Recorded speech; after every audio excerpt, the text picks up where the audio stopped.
Welcome to NEXTGames, a guide to Ninja series. In this episode, we will go over the gear to get the most out of Blade He. Now first off, it's recently come to my attention that I've been pronouncing it wrong in my videos and been saying Blade High. So for anyone else who doesn't know, it's apparently pronounced Blade He. When it comes to weapon skills, Blade He is the best overall DPS tool that Ninja has at his disposal. With few situational exceptions, it's going to outdamage all the other weapon skills when it comes to overall DPS output. Now please understand that when I say this, I'm purely referring to overall DPS from white, weapon skill, and skill chain damage potential. You can find ways to outdamage it in certain circumstances. For instance, if you have a Hishi and a dual magic bursting Shun, that will outdamage the Kanagi with dual magic bursting He. This is due to the boost in damage the Magic Burst receives with the Hishi, which is actually good for about 4,000 to 5,000 damage per Magic Burst. Now another example is going to be if you are in a well-buffed party setup and are part of a skill chain rotation with a party member, then you can get higher damage per weapon skill and therefore higher skill chain damage by using Shun or Ten at 3000 TP. Now please note that your personal DPS will more than likely be lower than with simply spamming He. But the point in these situations is not to weapon skill spam, and instead to work with your group to skill chain and magic burst. So in this case, Shun and Ten at 3000 TP are your best options if they skill chain with the weapon skills of the other party members in your group. Now with that being said, the majority of the rest of the time, Blade He is going to be the weapon skill you want to use every time you get 1000 TP, with pretty much any katana combination if you're going for overall DPS. Now like before, there are two exceptions to this. If you have a Hishi, you will get better overall damage by using Blade Shun over using Blade He with it. If you have a Kikoku, you will get better overall damage by using Blade Metsu over using Blade He with it. Other than that though, if you're using any other katana combination, I would recommend Blade He spam. Due to all of this, I felt it necessary to cover this weapon skill set first, since it should apply to the largest segment of ninjas. In our previous two videos, which covered TP sets, we compared white damage and overall DPS, which is white damage plus weapon skill damage and skill chain damage, to determine what was best to use. In this video, we will be comparing weapon skill numbers only to determine the best gear for Blade He. Now in my parsering test of this, I was running into issues when comparing gear that was very similar. Blade He can be widely erratic in its damage when you are at lower critical hit rate numbers, which makes weapon skill damage numbers fluctuate pretty substantially from fight to fight. Even when averaging together many fights, these numbers fluctuated pretty substantially from set to set, making valid comparisons very difficult. Fortunately, we have the Ninja Spreadsheet maintained by Langley that was able to help me fine-tune the Blade He gear set for what is the best current setup for what I can tell. Now this spreadsheet can be extremely useful in putting together gear sets if you don't have the exact gear sets I speak of in my videos. With it, you can play around with inputting the gear you do have and see what substitutions get you closest DPS-wise to the sets that I mention. It will also help you determine just how far behind the piece you have DPS-wise is over the piece suggested, helping you to determine if it's really worth the cost or effort. I will be creating a video soon to go over the spreadsheet and how to set it up to make sure the results you are getting are accurate, as I myself have made some errors when initially using it. It's not complicated, but lots of small details that can change the DPS numbers should be checked in the spreadsheet to make sure that the DPS numbers being output are accurate. Now lastly, it's important to understand that best in slot in one situation doesn't mean best in slot for all situations. Everything from your attack bonus to the exact enemy you are fighting will play a role in this. This is where the spreadsheet also excels, as it can allow you to test a gear set in multiple situations to see when certain pieces of gear replace others in regards to best in slot. In this video, all of the DPS numbers I will speak of refer to our normal measuring stick for this series. That means with cap magical haste and no other buffs. This means no Inin, Yonin, Kaka, Berserk, Geobuffs, etc. I assume we are eating a squid sushi, and that is pretty much to entirely remove accuracy from being an issue in any of these gear sets, as some of them do flirt with the accuracy cap. Our enemy in all of these tests is against level 136 Apex bats. Now it goes without saying, but if accuracy isn't capped on your set versus a certain mob, you need to work on boosting accuracy through food or some other means to make sure that you have capped accuracy. To help with Blade He damage, you want to focus on critical hit rate, weapon skill damage, and agility. Multi-attack can also help with damage, but isn't nearly as important with Blade He damage as the others. Now the tricky thing with Blade He is adding the right amount of each of these. If you simply pile on the critical hit rate, you will consistently critical hit during your weapon skills, but that overall damage of those weapon skills will be much lower than if you added a healthy amount of weapon skill damage. Likewise, I've found if you simply focus on weapon skill damage and ignore critical hit rate, you will have higher overall numbers, but will be hitting those critical hits on Blade He far less often. Using all of my parse results and Langley's spreadsheet on the usual target of Apex bats, these are the selections I've come up with for each slot. I will also give alternatives as we go in the event you don't have the best in slot item and there is a near as good alternative. Let's get started. The first slot we'll go over is the ammo slot. Now here there's really only a single choice, the Sheila +1. It will give you a critical hit rate boost of 2 and a critical hit damage boost of 6%. Now it's going to cost you 50 to 20 million gil from the auction house. Now alternatively, if you can't afford that, you could just get a normal quality Sheila. This will give you a critical hit rate boost of 1%, boost your critical hit damage by 5%, but it's only going to cost you 200,000 on the auction house. Now this will reduce your DPS by 14 and lower your weapon skill damage by 112 over that +1 option, but it also does save you 15 to 20 million gil. So you have to decide for yourself whether you think that's worth it. Next, let's talk about the head slot. For the head slot, there is again a clear winner, but it will normally take drops from Jin and Omen, which can be hard to come by for solo players, so I'll offer some nearby alternatives as well. The best in slot option is the Hachiya Hatsuburi +3. It will give you a weapon skill damage boost of 10% and an agility boost of 32. As previously stated, you can get it from Omen after upgrading with cards and Jin scales. Now alternatively, if you cannot acquire this, the next best option you can go with is the Kendut Saba Jinpachi +1. Now this is a critical hit rate boost of 5%, a triple attack boost of 4%, and an agility boost of 34. Now if you get this, you're only going to lower your DPS by 14 and your weapon skill damage by 109 over getting that best in slot Hatsuburi +3. Now we definitely have some other options here as well if you can't splurge the gil for this Jinpachi +1. The next best in slot option for head is the Imperial Wing Hairpin +1. This is a critical hit rate boost of 10%, an agility boost of 28 to 34. You acquire it from Unity and then upgrade it to the +1 status through Unity and then further augment it through Odyssey to get it to this state. Now if you use this over the Hatsuburi +3, you're going to lose 20 DPS and 152 weapon skill damage in our configuration. Let's go ahead and quickly discuss three other options, the first being the Mumu Bonnet +2. This is only 23 DPS behind the Hatsuburi +3, so it's definitely our easiest to acquire high damage headpiece. Following that is the Kendatsuba Jinpachi, so the normal quality version. This will have you at 40 DPS lower than the Hatsuburi +3. The last one we'll talk about is the Hachiya Hatsuburi +2. You're actually going to lose 42 DPS here if you use this over the +3. So you definitely probably want to use one of those first three options if you have to use an alternative. Next, let's talk about the next slot. This has many options that are all very close together on the DPS chart, so let's go ahead and go through them. The first and the best in slot option is the Ninja Nodowa +2. This is an agility boost of 15 and increases your physical damage limit by 10%. Now you can get this for 70 to 80 million gil off the auction house, so it is going to cost you a bit of gil. You can upgrade it through Dynamis D and killing mobs there. Alternatively, you can purchase heroism crystals off the auction house and upgrade it that way, but it's going to cost you about 125 million gil to do so. Now we do have some other options that are close to this. Another close option is the Ninja Nodowa +1. This gives you an agility boost of 12, a physical damage limit increase of 8%, and it's only going to cost you 3 to 10 million on the auction house. You also upgrade this through Dynamis G, just like the previous, and this will only cost you 65 million in heroism crystals if you choose to purchase them off the auction house. Now if you get this, you're only going to take a hit to your DPS of 4 and 31 weapon skill damage, so it's not that bad for the 100 plus million gil that you are saving. Next is the Ninja Nodowa, just the regular quality version. This will increase your agility by 10, your physical damage limit by 6%, and it's only going to cost you about 100,000 on the auction house. So it's definitely going to save you upwards of maybe 200 million gil if you go with this option.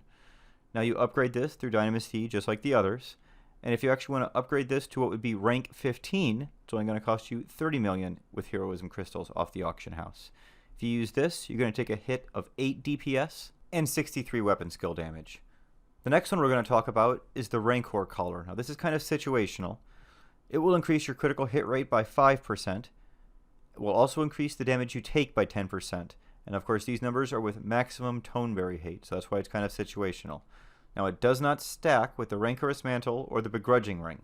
Later in the setup we are using the Begrudging Ring, so that's why we are not using this here. If you want to use this though, it's almost a direct swap. You would swap the Ninja Nodowa +2 for the Rancor Collar, and then you'd swap the Begrudging Ring for a Mumu +2 ring. The change is you will get an increase of 0.1 DPS and 4 to your weapon skill damage, so it's about as close to a direct swap as you can get. So know that that option is available to you if you want it. Other options include the Fuchsia Gorget, which will increase your FTP by 0.1 and also make it so that 1% of the time your TP is not depleted when you use a weapon skill. You can get these from In the Name of Science quests. There are multiple of these elemental gorgets that will work for Blade He. Now if you use this, you're going to take a hit to your DPS of 60 and your weapon skill damage will go down by 456, so it is quite a hit compared to the Ninja Nodowa +2 or that Rancor Collar. We'll just quickly discuss one final option, the Nefarious Collar +1. This will increase your critical hit rate by 3%. You can get off the auction house for about 100,000 gil, but this is going to lower your DPS by 62 and your weapon skill damage by 466 off that Ninja Nodowa +2. Next, let's move on to earrings. Here, there are 3 options that are all easy to obtain and that make up the best options for this weapon skill. The first and best one is the Odor Earring. This will give you a critical hit rate boost of 5%. You can get it from Zurim in Norg for 1,000 domain invasion points. Now the next 2 rings swap back and forth on the DPS charts in regards to which one's best depending on the rest of your setup. In this particular setup, the Ishvara Earring, which will increase your weapon skill damage by 2%, is the best. You can get it from Perithos in Eshin Ruan, and it's a fairly common drop rate. Now, the other option is using a Brutal Earring in this slot. Now, in this particular setup, it falls just behind the Ishvara Earring, but we're talking by 0.1 DPS, so really either of these two will work fine in this slot. The Brutal Earring is going to give you a little better spike damage, and the Ishvara Earring is going to make your damage a little more consistent overall. Now, for the body slot. There are 3 main body options for Blade High. The first 2 will bounce around in the best in slot category depending on other buffs and factors. The first one, and was normally the best in slot option, is the Kendatsuba Semu +1. This will give you a critical hit rate bonus of 9%, a triple attack bonus of 6%, and gives you an agility bonus of 37. You can get this off the auction house for 20 to 40 million gil. Now the other piece of body armor that will sometimes beat this best in slot piece is the Mumu Jacket +2. It is a critical hit rate boost of 9%, and it will give you an agility boost of 44 to 52, and you can get it from Ambuscade. Now in this particular setup, it actually has 8 DPS and 63 weapon skill damage lower than the Semu +1. Now if for whatever reason you don't have a Mumu Jacket +2, you could of course get a Kendatsuba Semu. Now this is going to be 25 DPS lower than the +1, and 198 less weapon skill damage. Now there is a clear winner when it comes to the best in slot option for hands, but there are 2 other options if you happen to not have them. The best in slot option is going to be those Mumu Wrist +2. These will give you a critical hit rate bonus of 6%, a double attack rate bonus of 6%, and an agility bonus of 30. You can get these from Ambuscade. Now, if for whatever reason you don't happen to have them, let's go ahead and look at 2 other options. The next closest alternative is the Ryu Teko +1. This will boost your critical hit rate by 5%, your critical hit damage by 5%, and your agility by 13. You can get this off the auction house for 20 to 30 million gil to get the item Uncursed. Now this is going to be 23 DPS lower than the wrist, and 179 weapon skill damage lower than the wrist. Now if you can't get your hands on these either, you can go with the Kendatsuba +1. Now the Teko +1 will boost your critical hit rate by 5%, your triple attack rate by 4%, but only give you an agility boost of 5. Therefore, you're actually going to lose 42 DPS over those wrist +2 and 328 weapon skill damage. So you really want to use those Mumu wrist here if at all possible. Let's go ahead and move on to rings now. With rings, we're going to have 4 primary options that we can choose from, and the best in slot will swap between them depending on circumstance. In this situation, the Regal ring is the best in slot for our left finger. It will give you an agility bonus of plus 10, and it activates all of its set bonuses with the Hachia plus 3 head that we have. You can get it from Omen by killing OU. Now, the right finger best in slot is going to be the Begrudging ring. This will add a critical hit rate bonus of 5%. It will increase the damage you take by 10%, so you definitely only want to wear it for weapon skills. And in order to activate these, you need to have max Toneberry hate. Now, to remind you, we cannot use this with the collar that we mentioned earlier, so you can only use one or the other. And you can get this from the Mauve Wisted Gomeberry inside of Resenma. Now, the other 2 options are actually fairly close DPS-wise. The Mumu ring you can put in your left finger. It'll increase your critical hit rate by 3% and your agility by 8. You can get this from Ambuscade, and it's only 1 DPS and 12 weapon skill damage weaker than the Regal ring, which of course can be more difficult to attain from O inside of Omen. For the right finger, you can swap in Epam Minonda's ring. This will increase your weapon skill damage by 5%. You can get this from your monthly Mars orbs if you're lucky enough to get it from a chest, or you can buy it off the auction house for what is around 90 million gil right now. Using this instead of the Begrudging ring will lower your DPS by 7 and your weapon skill damage by 57. Now for Backpiece, there are 2 pieces that can be best in slot depending on situation.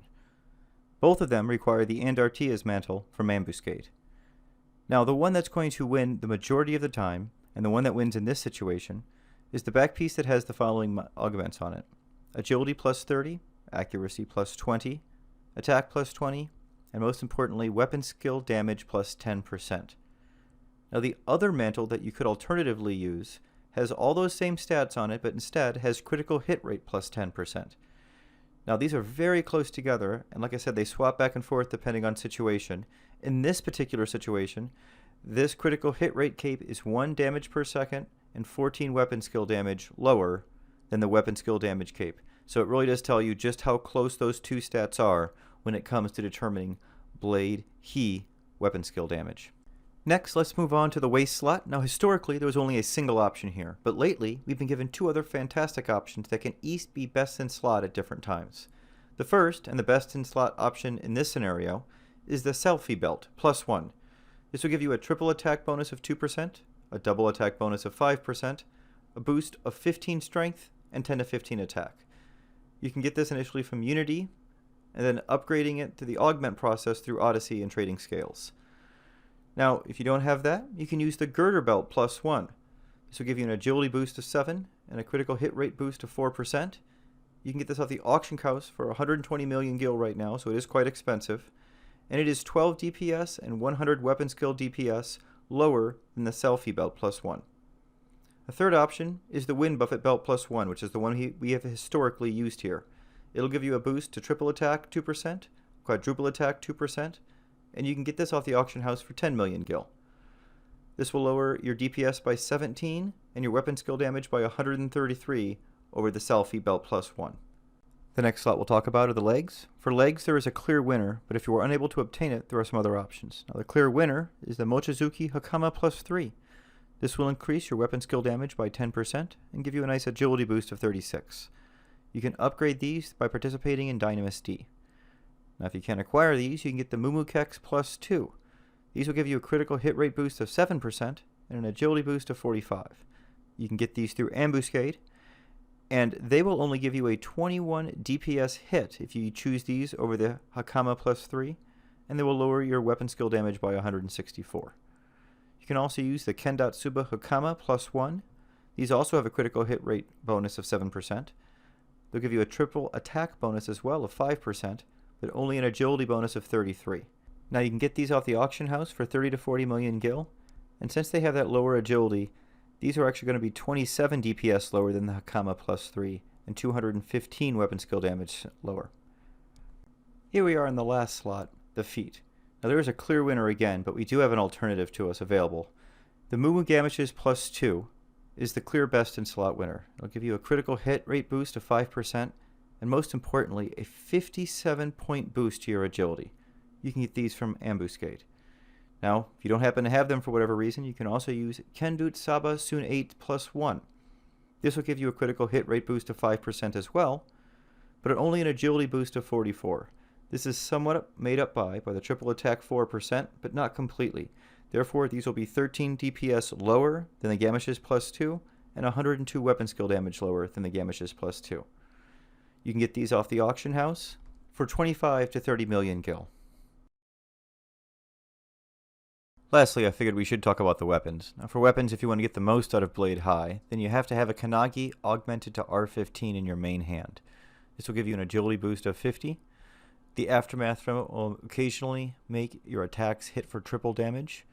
And then the augment on it for R15 will give it a boost of 5 damage, a boost of 10% to your blade heat damage, and Dex and Agi boost of 20. Next, let's talk about offhand weapons, as there's a lot of options here. First, the Canaria with these specific augments of agility plus 15 and a critical hit rate of plus 4% will give you the best overall DPS. If you change that augment and give it 15 agility plus 6 critical hit damage, it will now be the best in slot for your overall weapon skill damage, but it will fall 4 overall damage short of the first one that I just mentioned with its augments. Next, let's talk about the Taka. Now this has a great agility boost of 20 on it, and a critical hit rate boost of 3%. You get this off Vinipada in Resenma, and this is only going to have a 20 DPS reduction from that first Canaria with its 4% critical hit rate on it. It also ends up giving us a little bit extra weapon skill damage thanks to all that extra agility. The next option we'll talk about is the Fudo Masamune. This gives you high base weapon damage and gives you an attack boost from shadows. You can get it off the auction house for 120 to 130 million gil. Now it's only 23 DPS lower than that first augmented Canaria that we discussed, but it'll give you 205 more weapon skill damage. The last option we're going to talk about is the Tourette. Now this is an option many don't consider using, but it's only 24 DPS behind that best in slot option. It will reduce our weapon skill damage by 116, but it will give us a tremendous boost to our magic burst damage, and it is definitely best in slot if we are magic bursting. So keep that in mind. If you happen to be dual magic bursting, make sure you throw that on for that additional damage. That's going to be it for going over the gear sets for the Blade Heath video. I'm going to go ahead and take the spreadsheet that Langley was nice enough to provide for us, and I've made all the changes to it specifically for Blade Heat. I'm going to upload that to my GitHub page and put a link to it down there in the description, so that if you want to tinker with it and just change a few of the sets depending upon the gear you have, you can do that very easily. Know that though, if you want to get an up-to-date version of it, as I'm sure this is going to change over time, you definitely want to make sure to go to the AH website to get the most up-to-date version. I'll put a link to that as well in the description. Now as usual, I'll go ahead and show you some examples of what this gear set can get you on these Apex bats in regards to DPS. Enjoy the show, everyone. In this first example, I am using the Canaria with agility plus 15 and critical hit damage plus 6%. According to Langley's spreadsheet, I should get right around 1550 DPS with this setup, not including skill chains or magic burst damage. Therefore, I won't be magic bursting on this one. I also won't be casting any shadows or doing anything else to mess with the parser results, so therefore it's just going to be straight DPS. Let's see how close we get to that 1550.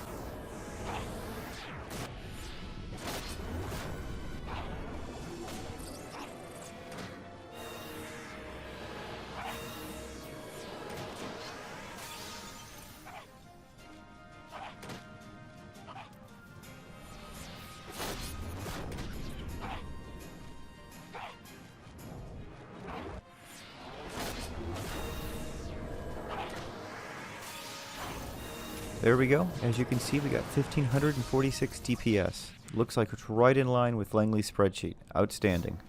Now let's go ahead and try something different. Let's try the exact same setup, but this time magic bursting, and see how that changes our DPS. Please note we got 1546 DPS and 712 skill chain DPS for a total of 2258 DPS with this setup. Let's see what adding Magic Burst does to our overall DPS.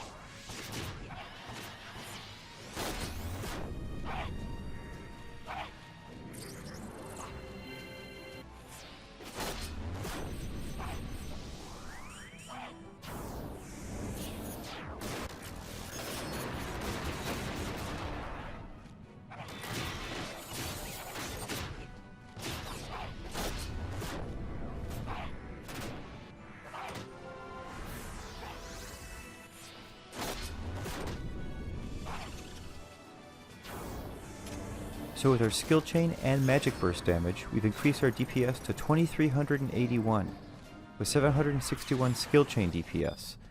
So that gives us a total of 3142 DPS. This is an increase of 884 by simply adding magic burst damage.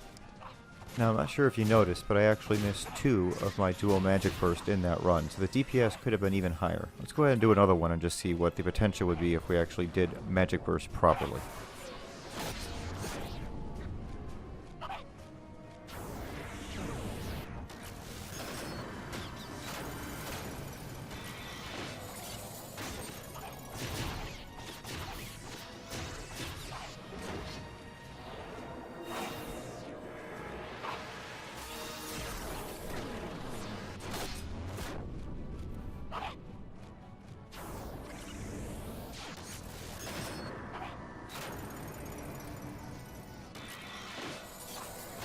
And there you have it, the dual magic burst were much more consistent on that run. And as you can see, we were rewarded, the increase in DPS was actually 1124 this time over our initial skill chain only technique. Now let's go ahead and take it up further and I'll show you exactly what kind of difference we can get when we change that Canaria katana for a Fudo Masamune, which will give us a very nice boost to our magic burst damage. Now, before, if you've noticed, we've been getting 15,800 quite consistently with our San Magic Burst, and 13,300 with our Ni Magic Burst. Let's see how changing the one simple thing of the Fudo Masamune in our offhand slot does in regards to our MB damage.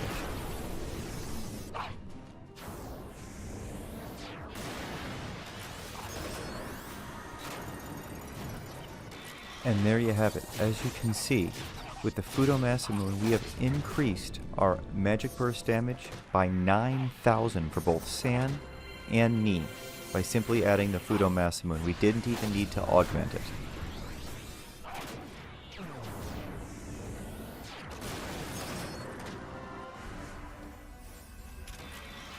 So with adding the Fudo Masamune, we have increased our total DPS to 3,755. This is a 1500 DPS increase over our original setup of skill chaining only. Let's go ahead and take this one step further. Now I'm going to add the Tourette, my favorite weapon to use in my offhand, and I'll show you just why I like this so much. Let's see what the magic burst damage does when we use it.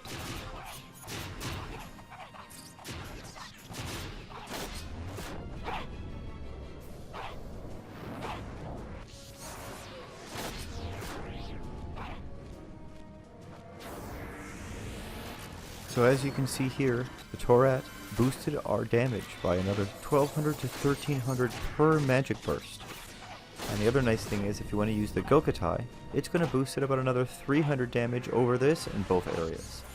Now I prefer the Tourette because of its low delay, but that Gokatai really is almost the exact same in regards to DPS, so if you have that one, feel free to use that as well. But really the Gokatai and Tourette, when it comes to magic burst, there is just no comparison, as you can see right here. Now we just finished that first run with the Tourette, and as you can see, our DPS total was 4,777, an increase of 2,519 DPS over our skill chain only setup. We have more than doubled our DPS by simply adding dual magic burst. This is why dual magic bursting is so critical to Ninja's DPS output. Now, in all honesty, that run was about 200 to 300 damage higher than I was expecting. Usually we expect it to be about 44 to 4500 damage with this setup.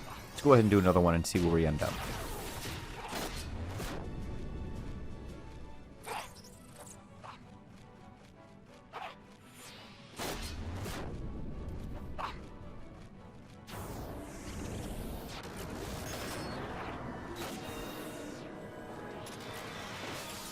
As you can see, that run was a little more in line with what I was expecting at 4236 DPS. Maybe it's a little low. But that should give you an idea of just exactly how much magic burst damage can add to your run. Also, hopefully serves as a nice introduction to my next video, which will be covering the magic burst setup.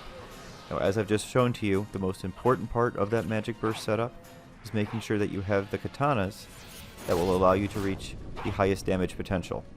The Gokatai and the Turret are the easiest two to obtain that will allow you to do this, so go ahead and get your hands on those if you want to start working on our set for next week. Hope you found that video informative. Have a great week, everyone. Stay safe and stay healthy.